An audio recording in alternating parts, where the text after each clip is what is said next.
Bien, pues de acuerdo a lo anunciado, hoy es el día del santo San Ignacio de Loyola. Si alguno de ustedes conoce por ahí algún Nacho o algún Nacho nos acompaña, felicidades. La tradición en la que yo crecí es que en el día del santo no se celebra uno. En el día del cumpleaños no se celebra uno. En el día del santo celebramos al santo cuyo nombre portamos. Y en el día del cumpleaños lo más justo es celebrar a la madre que nos parió.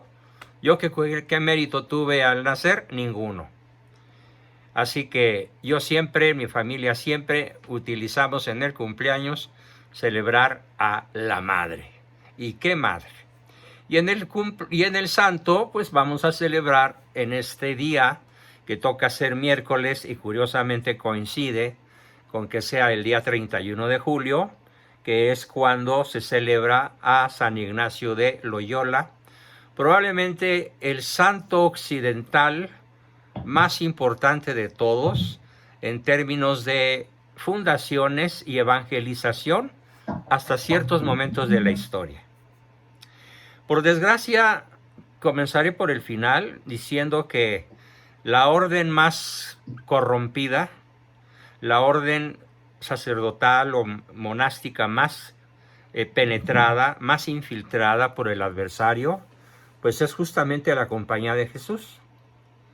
Es donde más personas heterodoxas, heréticas, de malas costumbres, de mala teología, existen.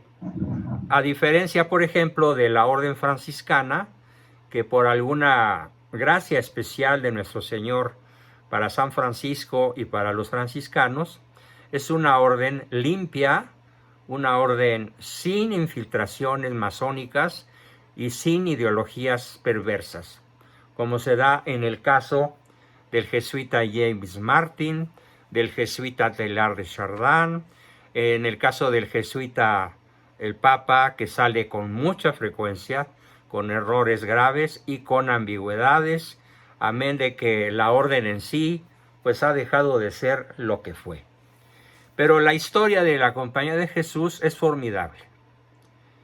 Es maravillosa y podemos decir que la evangelización del continente latinoamericano o hispanoamericano, aparte de las otras órdenes, franciscanos, dominicos, benedictinos, etc., fue una obra principalmente de los jesuitas. Y llegó a ser tan importante la obra jesuítica en Hispanoamérica y en general en todos los países de habla hispana, como Filipinas, la misma España, las colonias españolas en África, que la masonería decretó la expulsión de la orden jesuita de todos los países de la corona española en el año 1767, dejando a México sumido en la ignorancia que hoy padecemos. Porque los colegios de primaria para ambos sexos, los colegios secundaria, el equivalente a las preparatorias y varias universidades eran regidas por jesuitas de un nivel extraordinariamente culto, virtuoso y católico de nivel heroico. Entonces, la orden jesuita fue aniquilada en la faz de la tierra en poquito más de la mitad del siglo XVIII, después de que durante 250 años crearon lo bueno que nos queda en México y en Hispanoamérica. Yo soy un alumno jesuita. Yo estudié la secundaria y la preparatoria y la universidad con exmaestros jesuitas extraordinarios, enciclopedias vivientes, llenos de virtudes, de empatía, de amor al prójimo, de inteligencia, de una oratoria formidable para impartir sus clases.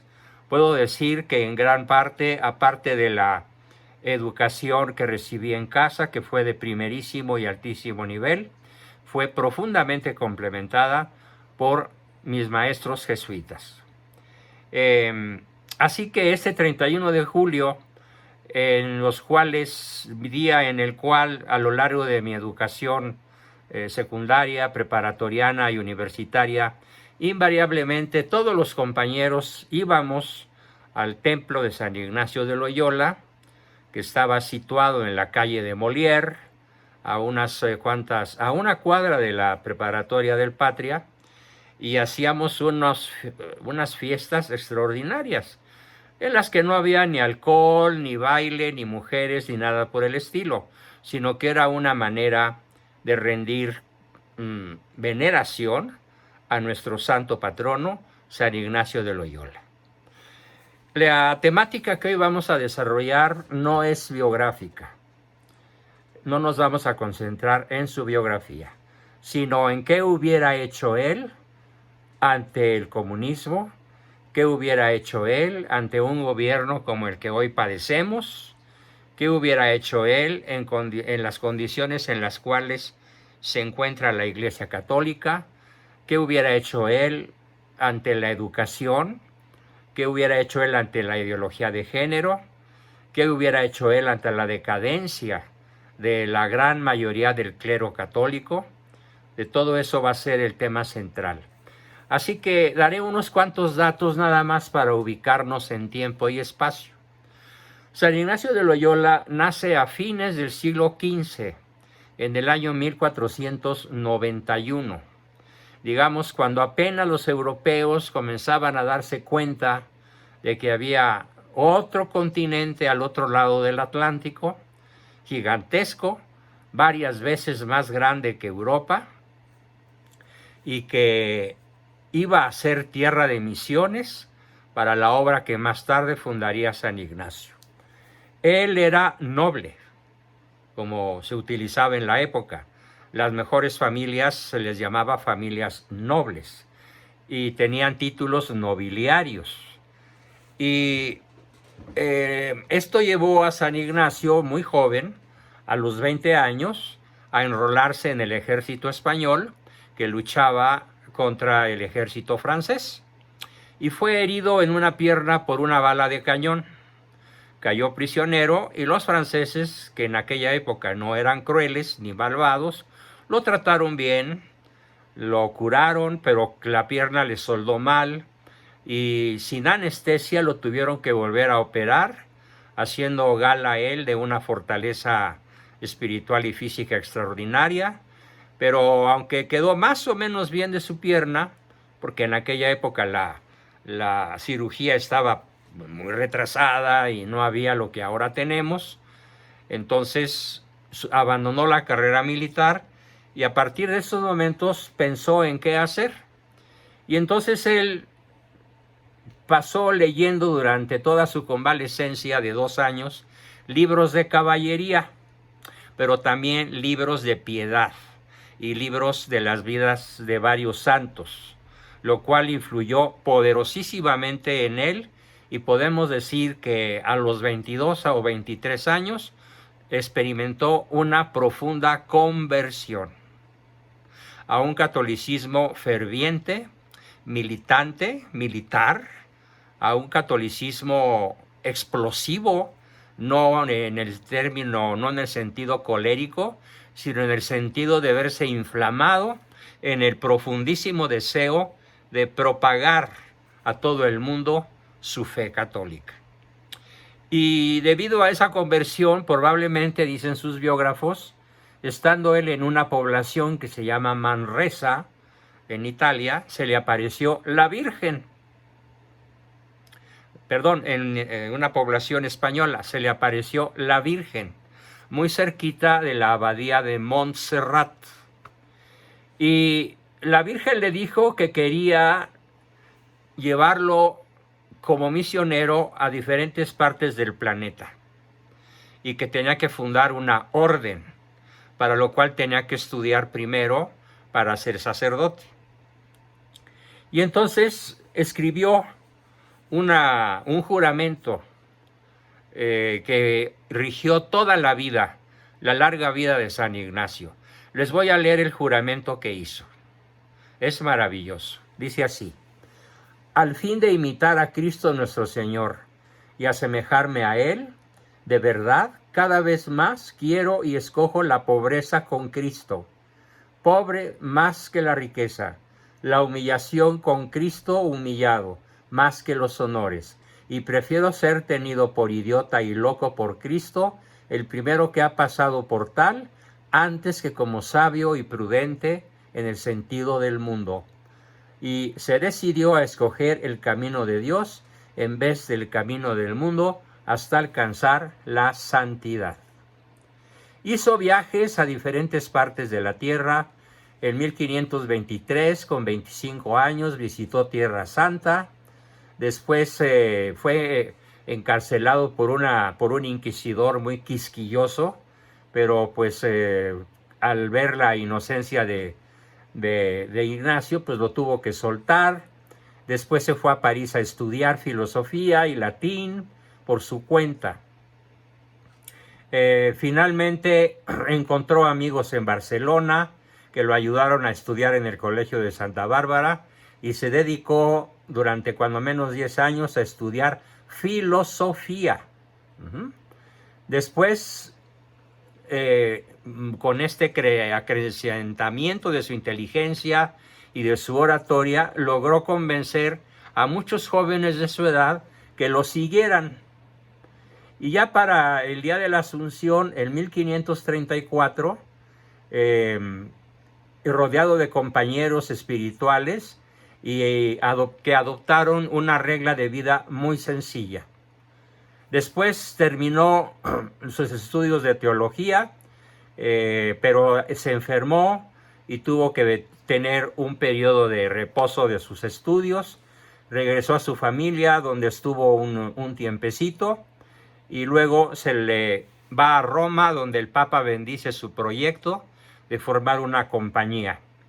Y estando en Roma, visitando al Papa, se le apareció, según lo narra él en su biografía y lo narran sus biógrafos, se le apareció nuestro Señor.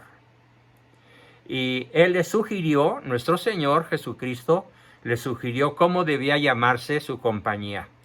Y a partir de esa aparición en su vida, físicamente lo vio a Cristo, le llamó la Compañía de Jesús. Esto de jesuita fue con el tiempo una especie de degeneración, pero en realidad su orden se llama la Compañía de Jesús. Él la fundó, él le dio cualquier fuerza en tiempos de guerra, de depresión, de persecución, y ya para 1540, teniendo él 42 años, con la ayuda del rey Juan III de Portugal, se trasladó a la India como misionero. En la India logró la conversión de muchos hindúes. Desde allí regresó a otro continente, se fue a Marruecos a asistir a los esclavos cristianos, prisioneros de los moros. Y finalmente su obra más importante fue el que fue una verdadera muralla, un terriblemente poderoso valladar contra las herejías protestantes. Podemos decir que la formación de un jesuita serio es la de un apologeta capaz de aniquilar argumentalmente cualquiera de las 500 sectas protestantes en el momento en el cual se ponen a discutir con una persona de la preparación que llegó a tener San Ignacio de Loyola. ¿Por qué atacó él tanto a la revolución? Porque decía que la revolución y el desorden eran las características propias de la reforma, mientras que la Compañía de Jesús tenía por característica la obediencia y la más sólida cohesión en torno a la verdad inmortal, eterna de la Iglesia Católica. ¿Qué más podemos decir de su biografía que sea interesante o formativo para todos ustedes? Bueno, su obra principal, en la que es probable que algunos de ustedes hayan podido participar, fue la creación de los ejercicios espirituales de San Ignacio, que es un encierro de 30 días a pan y agua, un encierro lleno de sacrificio, lleno de oración, de penitencia, de confesión, de sacramentos, y que han pasado por la aprobación del Papa en 1548, y a la fecha los pocos jesuitas de la vieja ola que quedan los imparten con singular fervor y extraordinaria capacidad para salvar las almas del infierno y elevarlas a una vida espiritual que ninguna otra orden, ningún otro ejercicio espiritual logra de una manera tan brillante como los ejercicios espirituales de San Ignacio de Loyola. Su lema es Ad Maiorem Dei Gloriam, en latín, Ad Maiorem Dei Gloriam, que significa todo lo que hacemos a la mayor gloria de Dios. A este fin referiría el santo a lo largo de toda su vida todas sus acciones. Señor, ¿qué puedo desear fuera de ti? Quien ama verdaderamente nunca está ocioso. San Ignacio ponía su felicidad en trabajar por Dios, predicar la palabra de Cristo y sufrir por su causa. Finalmente muere el 31 de julio de 1556 con 58 años, sin siquiera haber tenido tiempo de recibir los últimos sacramentos, porque la enfermedad de la cual murió fue muy súbita. Pero sus biógrafos dicen que de tal manera practicaba el estado de gracia y las virtudes cristianas en grado heroico, que eso de que no haya podido confesarse en los minutos anteriores a su muerte no altera para nada la certeza que tenemos de que él alcanzó la vida eterna. Finalmente fue canonizado en 1622 y el Papa Pío XI lo proclamó patrono de los ejercicios espirituales y de todos los retiros que se hagan en el nombre de Cristo. Esto es en cuanto a su biografía que hemos revisado en las partes elementales, en las partes más esenciales.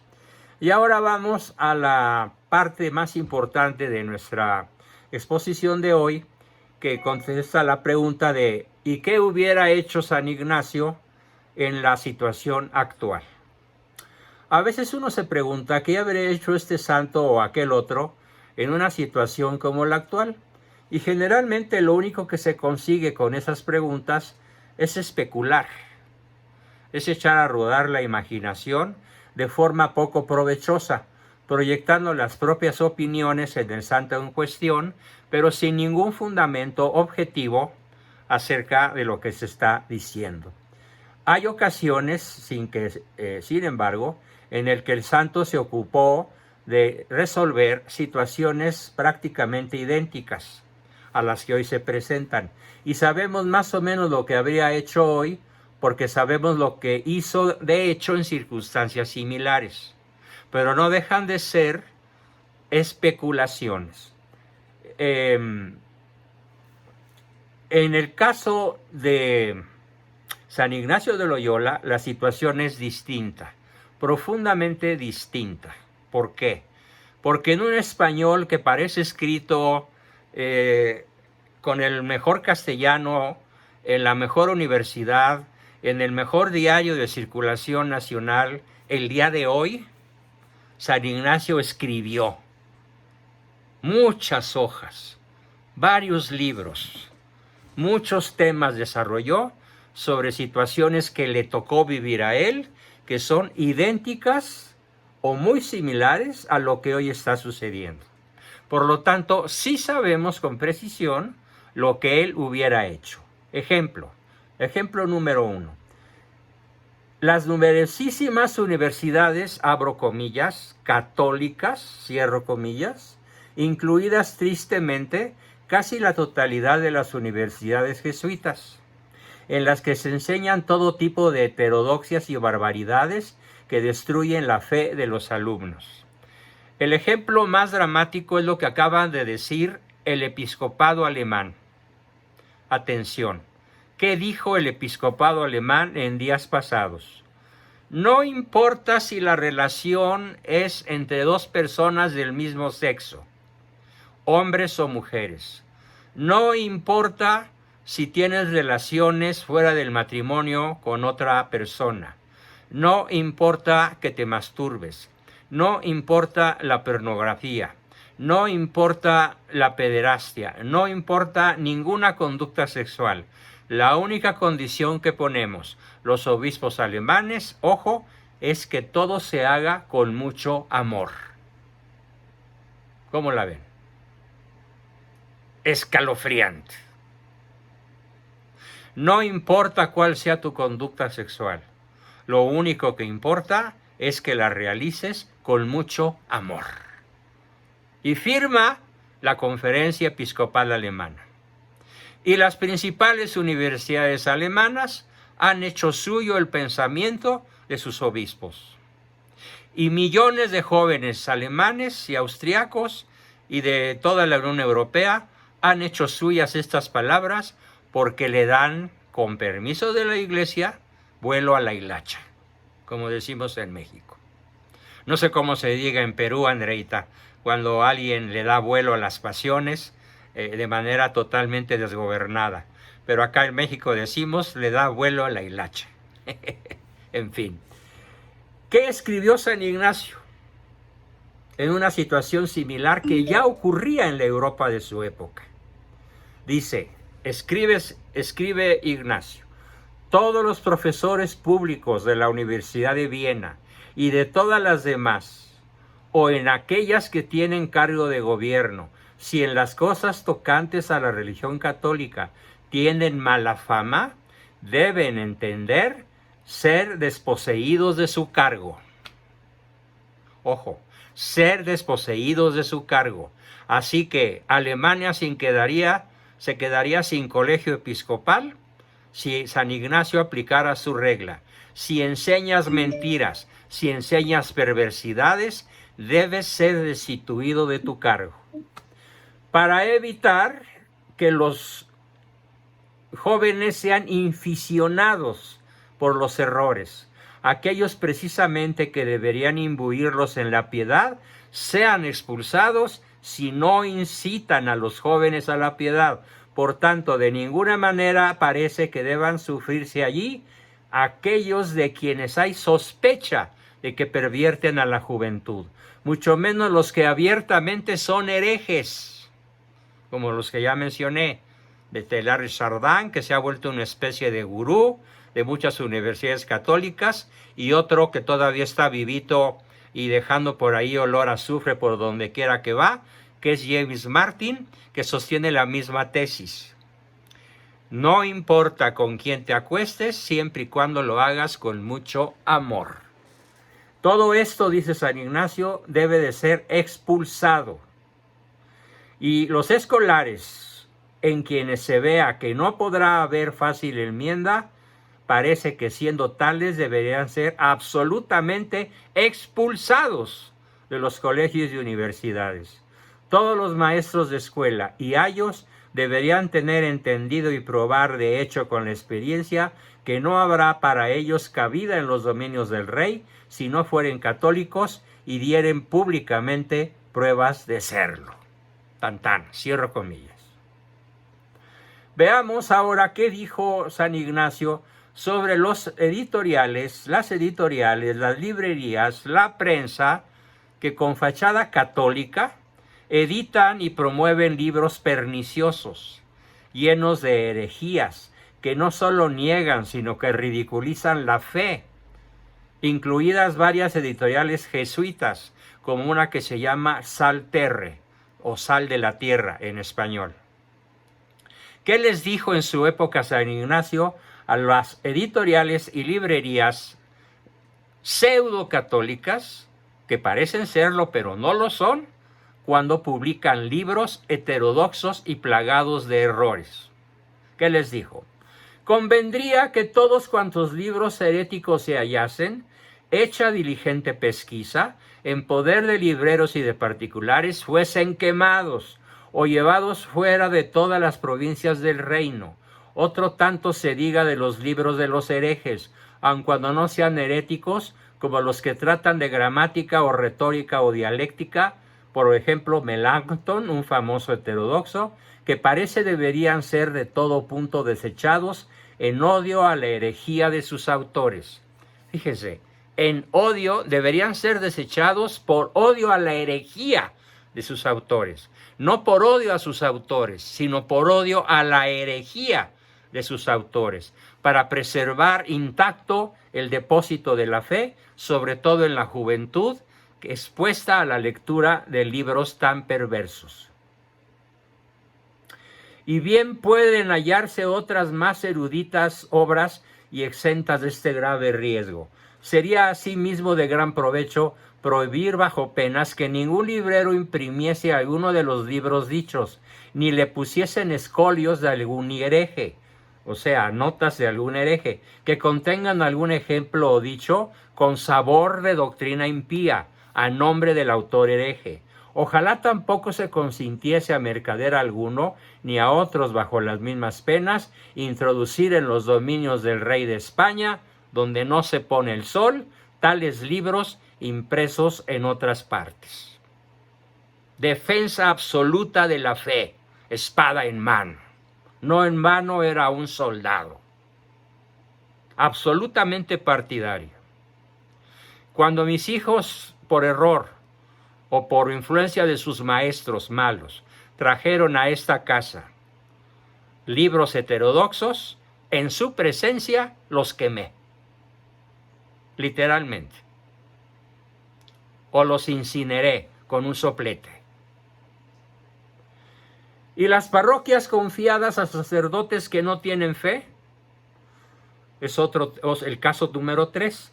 El caso de las parroquias confiadas a sacerdotes que no tienen fe, porque la han cambiado por imitaciones políticamente correctas, más o menos mundanas, especulaciones heterodoxas o simplemente tonterías. ¿Qué escribe San Ignacio al respecto? Sobre los sacerdotes que no tienen fe o que han cambiado a imitaciones políticamente correctas, como las declaraciones de casi todos los obispos de México, de la Unión Europea y de gran parte del planeta. Dice: no debería tolerarse a estos curas y confesores que estén tildados de herejía, y a los convencidos de ella, de herejía, habríase de despojar enseguida de todas las rentas eclesiásticas, que más vale estar la grey sin pastor que tener por pastor a un lobo. Así, fíjense lo que piensa este santo. Así fui educado yo como alumno jesuita. Repito el concepto, densísimo, brutal, tremendo. Más vale a la grey, al pueblo católico, estar sin pastor que tener por pastor a un lobo. ¿Qué podemos replicar contra esto? Nada. Hoy tenemos por pastores a verdaderos lobos, a depredadores. Los pastores católicos ciertamente de la fe, pero que con su mucha ignorancia y mal ejemplo de públicos pecados pervierten al pueblo. Como cuando sabemos que el padrecito de la esquina tiene a su amante en la sacristía. Deberían ser privados de las rentas por sus obispos, o al menos separados de la cura de almas, porque la mala vida y la ignorancia de estos metió a Alemania la peste de las herejías. Qué curioso, Alemania otra vez. Repite lo que 500 años hace, causó el cisma, brutal, terrible, sangriento, porque costó más de 100 años de guerras bestiales. ¿Por qué en Alemania? No lo sé. Pero San Ignacio se refiere a Alemania como hoy nos podríamos referir a Alemania, donde se hace esto. Yo diría, al igual que él, que más vale una grey sin pastor que tener a la grey con un lobo por pastor. Luego, no pueden faltar, cuarto tema que toca el santo, no pueden faltar los predicadores famosos que propalan herejías a troche y moche, aquí y allá, como el padre Maciá, SJ, el padre Barrios, SJ, el padre González Faus, SJ, o el propio padre Arturo Sosa Abascal, SJ, general peruano de la orden jesuita en el planeta, que propalan con sus prédicas elocuentes herejías a troche y moche. ¿Qué dijo San Ignacio de esto? Abro comillas.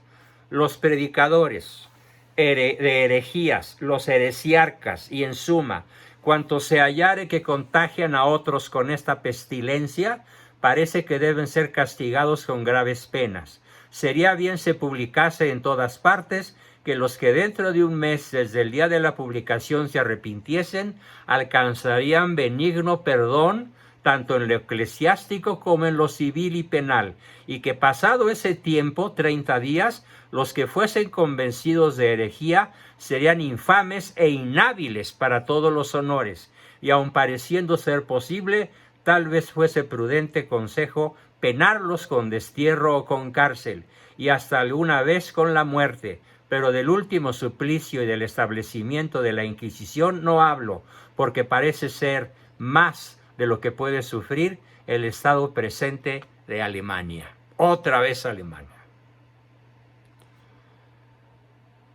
Y luego, quinto caso, el falso ecumenismo. Repito, el falso ecumenismo, tan propalado por el Papa Francisco y por otros como el Tucho Fernández, el segundo de a bordo del Vaticano. ¿Qué dice San Ignacio sobre el falso ecumenismo?